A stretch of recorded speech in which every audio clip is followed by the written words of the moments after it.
बिस्मिल्लाहिर्रहमानिर्रहीम। आज हम बच्चों को शुरू करवाएंगे फलों के नाम।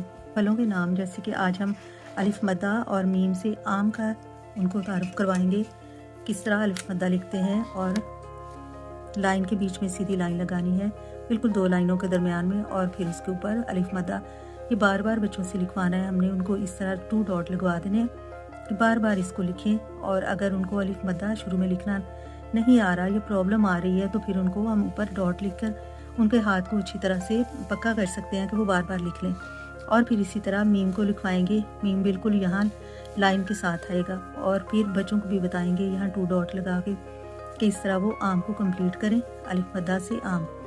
और फिर हम बच्चों को आम के बारे में पूछेंगे कि आम का रंग कैसा होता है। और फिर आम जो है वो बनाने के लिए बच्चों को कहेंगे।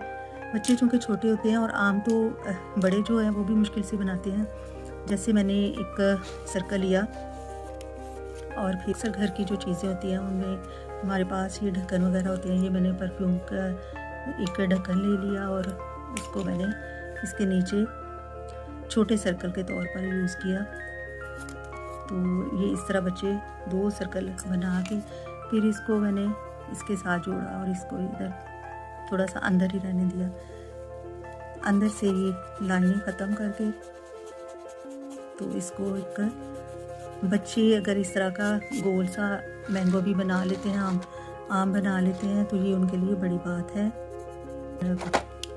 इसको भी हम चाहें तो आउटलाइन कर सकते हैं इसके ऊपर, बिल्कुल ज़रा मोटी सी आउटलाइन करके, ताकि बच्चे आसानी से उसको पहचान सकें कि हमने इसके बाहर नहीं करना।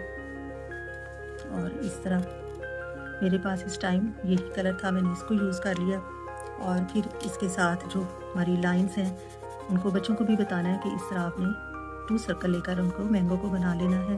बल्कि आम कहें तो ज़्यादा अच्छा है, क्योंकि हम उर्दू में बोलते हुए भी इंग्लिश के बहुत से वर्ड हैं जो यूज़ कर लेते हैं। इस तरह बच्चे इसमें रंग भरें और बार बार इसकी प्रैक्टिस करें। मिलेंगे इंशाल्लाह फिर नेक्स्ट किसी एक्टिविटी के साथ। अल्लाह हाफिज़।